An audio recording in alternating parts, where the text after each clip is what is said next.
In today's episode, I'm going to be hitting on a topic that I find a lot of people are talking about at the moment. It feels a little bit like everyone's a therapist, psychologist, coach, counselor, whatever. And actually, to be honest, it's probably a consequence of so many people being in therapy, so many people dealing with their stuff and learning about the psychology of the mind. So that's probably a really good thing, to be honest. But today, we're going to talk about why you love the way that you do. We're going to be answering some questions like why you get anxious when someone doesn't text you back, why you push people away when they get too close, why some people make you feel safe and others feel like emotional landmines. This episode is about attachment styles, and I promise that by the end of this episode, you're not only going to understand what yours is, you'll understand how to heal from it, or at least how to start healing from it. So, attachment styles, what do I mean by that? I'm sure you hear it on lots of podcasts and lots of social media reels. So let's start really simple. What do I mean when I say attachment? What is meant by the word attachment in this context? Attachment is just a fancy word for how we connect with each other or how we connect with other people, especially in close relationships. The way you attach to a romantic partner or a friend or even your child, that started forming long before your first kiss or your first breakup. It started in your childhood. Of course it did, Johnny. Yeah, most things do. This is the learning ground for who we become. We start practicing to be the person we're going to be in the future when we're really, really young, with our responses, with the meanings that we apply to things, all of that stuff. It all happens in our childhood. So very often, I'm going to be talking about childhood stuff. So it started in your childhood and it started with your caregivers. Whoever raised you, your mum, dad, grandparents, whoever was there when you were small, taught your nervous system what love feels like. Now, let's just get this in there now, bit of contracting. Let's not go and start shouting at our parents or caregivers, whoever it was that looked after us when we were small. Because let's be honest, it was very likely that they were working with what was handed to them. Now, obviously, I'm not talking about extreme circumstances like my own. My father was very violent, as you all know by now, if you've been listening to this podcast and you've watched The Slavery of Addiction. He was very, very violent and did lots of really, really unspeakable things to me, my siblings and my mum. So I'm not necessarily talking about that. I'm talking about the finer art of parenting. As a parent now of two boys, I understand a lot more how difficult it is and how easy it is to maybe install some software within your kids that potentially might not be that helpful later in life. But here's the thing. It's yours now and you get to own it, which means you get to change it because you can't change things that you don't own. So your caregivers taught your nervous system what love feels like. If they were consistent, responsive, safe, you learned love is safe. People come through. I'm worthy of care, perhaps. But if they were unpredictable, distant, too intense, or just emotionally unavailable, you learned something else. You learned to adapt. So what are the four styles? There are four main attachment styles. That's sort of in question a little bit, but I'm not going to get into that. I'm going to focus on the four main attachment styles. So let's break it down in human terms. I'm not here to convince you that I'm the smartest person in the room and, oh, look at Johnny, isn't he clever? Nope.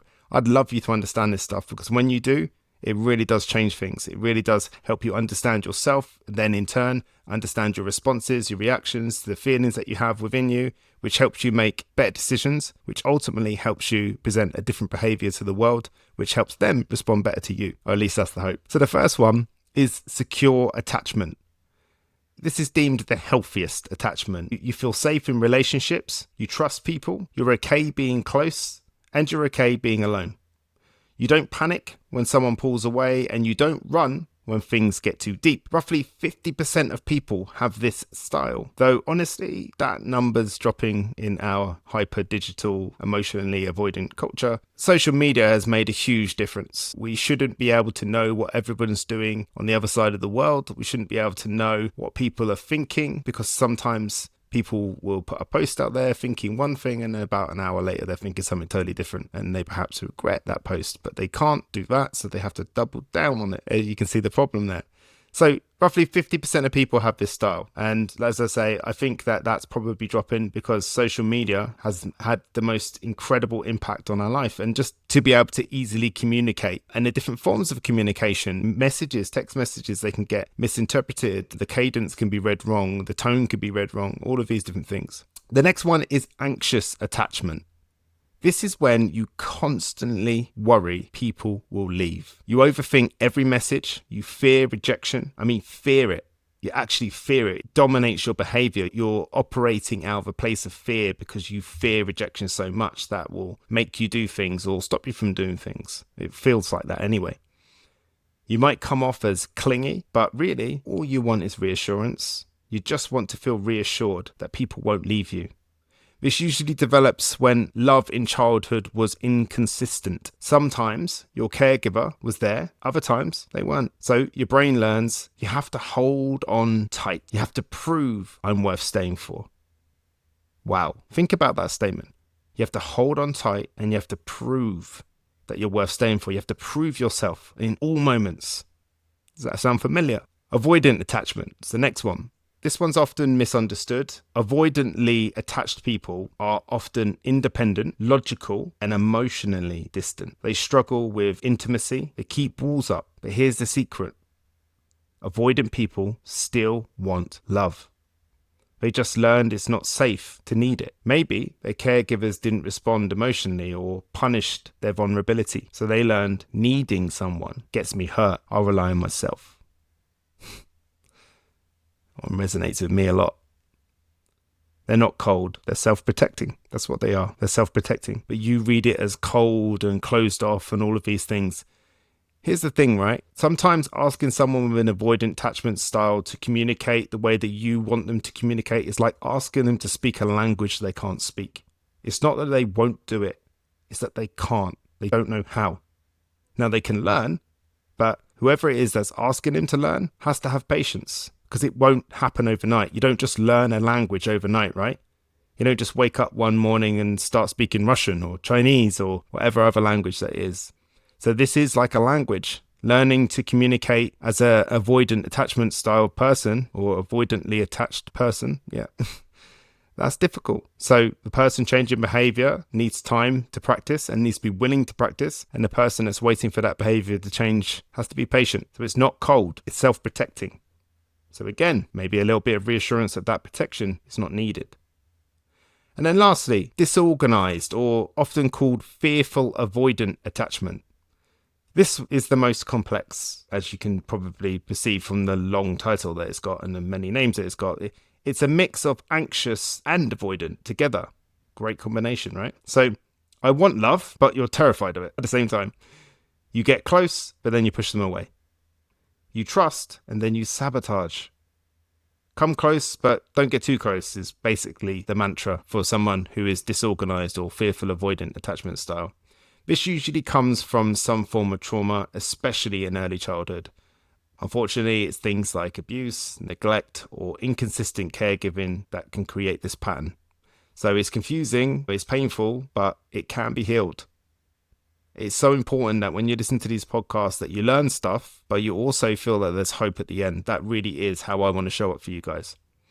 So just to really home it in, and I sort of try to do this a little bit more playfully, but it is how it usually presents. How do these attachment styles show up? It's great, yeah, Johnny, thank you for explaining it to me, but how does it show up in real life? So let's imagine that you're texting, right? So if you're secure, you're not fazed by delays. You'll trust that they'll reply. So you've sent a message and it's on blue. You've seen they've read it. Cool, no problem. They'll reply later. No worries. And you move on with your day. That's secure. It's the holy grail. If you're anxious, you spiral. You spiral if they don't reply fast. You reread your messages. You go over and over it. You basically drive yourself crazy. There's some people going, If you're avoidant, you delay replying. You feel drained by constant communication. As soon as you see a message, you're like, oh man, I can't. I just turn over your phone, throw your phone, get away from your phone. It just all feels like a really big demand to you. If you're disorganized, you crave the reply, but also feel smothered when they respond too much. So it's like, all right, mate, I just wanted to know the answer. And now you're like asking me about myself and what I'm doing and how was this thing. And it's too much. Stop. So that might help a little bit from the texting. But what about arguments? So you're in an argument or disagreement. If you're secure, you want to talk it out.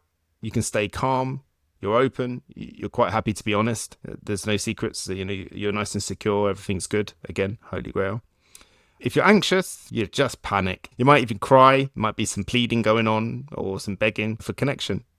it basically becomes this catalyst for shame building behaviors. And I'm not saying that you should be ashamed. I'm saying that's probably how you feel later. Avoidant, you shut down. You just shut down. You're not doing this. You walk away. You say, this is too much. Oh, I'm not. And you just walk away. And that, as you can imagine, can be devastating for the other person, because what are their attachment styles? If they're anxious, you just don't care about them. You just don't care about them at all. This relationship's over. I'm done here. I can't keep doing this. It's all sounded familiar, right? For some people. Disorganised, you start a fight to feel close. You actually I need some sort of attention, some sort of focus. I need something. I need some connection. So I'm going to start a fight to feel close. And then when the fight gets tired, I'm just going to push them away. And once they start engaging, once I get what I think I want, I realize I don't want it. And now I'm out of here. Again, super confusing for the person that's on the other side of that. So what about in breakups? Because this is when people really start to learn about it, and they might be on a breakup number 3 or whatever, and they might go, oh, something's wrong with me, and they start looking into attachment styles and all these things. But here's the thing, in breakups, if you're secure and you break up with somebody, you grieve, you'll reflect on it, and then you'll move on when it's time. All very healthy. Anxious, you obsess. You absolutely obsess. You beg to get back together, and you just feel utterly worthless, and you start to project behaviors that make you feel even more worthless. And it's just this huge spiral, a spiral into the abyss of anxiety and self-loathing. It's not pretty at all. You're probably like, And then you've got avoidant. You disconnect quickly, you seem fine, and you're really just burying your emotions. It's all in there. It's all still going on. You're just not acknowledging it. You're just burying it and just stuffing stuff under the carpet. And then one day you're just going to trip on it. That's the way that avoidant style works. And then you've got disorganized. You block them. Straight up, just you're blocked, out of here. Then you unblock them. Because you think about it and you go, okay, no, I'll unblock them and see what's going on. You love them, then you hate them. Literally, you love them, then you absolutely hate them. You don't understand why you would ever have loved them. It's just all chaos. It's just absolute chaos. It's really distressing for the person who is having that behavior, but it's also really distressing for the person on the other side as well. So it's just a real, lack of a better term, shit show, quite honestly. So I've thoroughly bummed you out and overinformed you. Hopefully I've done it in a most simplistic way, and that you can see the playful side of it. It is awful in some cases, but life is that way, isn't it? It is just crazy, messy, unpredictable. Some of the things that aren't funny kind of are. Some of the things that are funny sometimes aren't. This is life. So how do we heal? Now that's the big question. Can you change your attachment style? I'm going to say categorically, yes, you can. You can change your attachment style. Attachment is not your destiny, it's your starting point.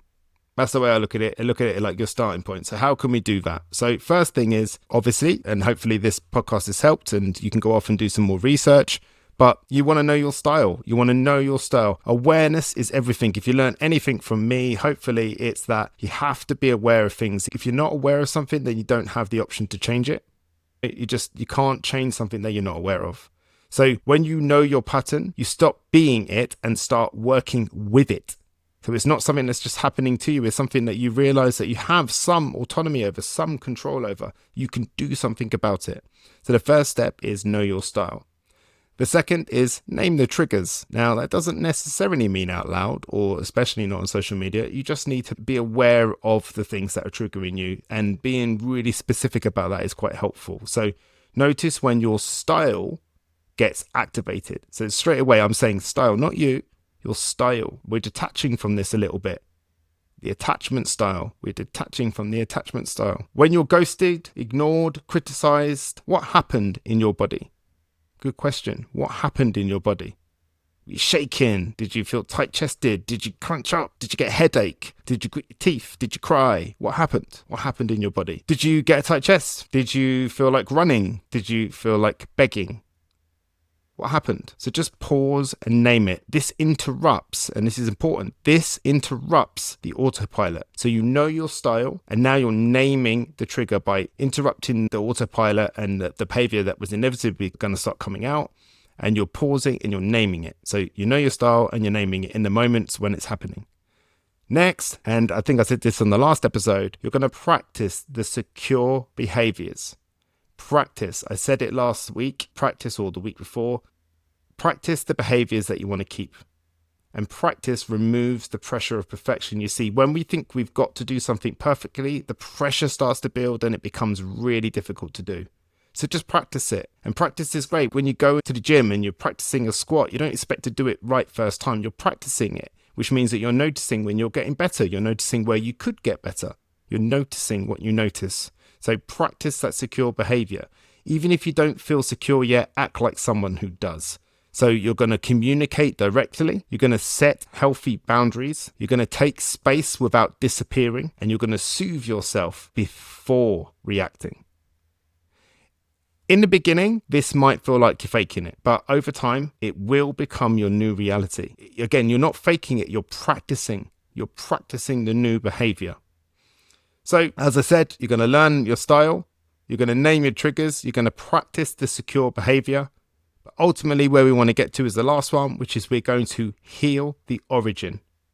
So this happens through things like therapy, coaching, little cheap plug. And really, if you can't afford any of that, journaling. You're going to write down your thoughts and feelings. You're going to really get those observations, those things that you notice about yourself. You're going to start getting them down on paper. Because when you reread them, you're going to be able to start to see where you could have done things differently. You're going to even start to see the space where you could have done things differently. But whatever you choose, go back to the first version of you who felt unsafe. So really think back. And this will take a little bit of practice. You might get one place and then you might be lying around at night trying to sleep at 3 o'clock in the morning, which is usually when these amazing thoughts come. And you're going to go, actually, maybe it was then. And then you're going to write that down instead. And you're going to get there eventually. Again, you're just going to keep going. There's no finish line here. There's no sort of stress. That's what I'm trying to say. I'm trying to say there's no pressure. That's what I'm trying to say. There's no pressure. That child needs to be heard, seen, respected. Here you go again, Johnny, talking about inner child work. I'm not. I'm just saying. There was a version of you a long time ago that learned something that wasn't true. So let's dispel that belief. That child needs to be heard, needs to be seen, needs to be respected, because you can't rewrite your adult relationship if you're still living out your childhood pain. You can't. Fact. So let me leave you with this truth. Your attachment style isn't who you are. It's who you learned to be. You adapted to your environment. You did what you had to do to feel safe. But now you're grown up. You're an adult. You're aware. You're capable of doing things differently. You can love without fear. You can open up without losing yourself. You can become the secure base you never had. And the best part, the moment you start treating yourself like someone worth loving, the world begins to mirror it back to you. Promise you. It might take a little while, but one day you'll start to see these new shoots where people start to treat you differently, which is very, very reassuring. So take your healing seriously, because when you change how you attach, you can change everything. If this episode has been helpful for you understanding yourself or someone you love, that's also helpful. Please, please, please share it. Look at me begging. What does that mean? And if you want more raw, simple truths like this about your self-development, then stick with me. I'd love you to follow the podcast. I need your help. I need you guys to help me. I can't do this alone, and I never was planning to. I'm trying to create a hub here of people that are trying to help themselves. I'm trying to create something where there's a database of information where you can come back to and you can rely on me and I can rely on you. And the trade-off is tell people about the podcast. Share it on social media. Don't just listen to it and go, cheers, Johnny. Share it. Help me out. So hopefully then I can get some people to sponsor and pay for some of this stuff because it's expensive. Anyway, thank you very much for listening to this episode today. And I want to reaffirm something. You're not broken. You are becoming. This is the part where the caterpillar turns into the butterfly, and where the caterpillar wasn't safe and was crawling across the floor and was open to different preys in the sky and couldn't really move that quickly. All of a sudden you're the butterfly and you can go anywhere you want. People start remarking about how beautiful you are. Look at the colours. Look at what they're doing. Aren't butterflies beautiful? You're becoming. You're not broken. The longer you keep telling yourself you're broken, the more broken you'll feel. You are becoming. And please remember, live your morals, chase your ambitions, know what drives you, and create an environment that supports who you want to be. Thank you very much for listening to the Johnny Lawrence podcast, and I will see you again next week for another episode.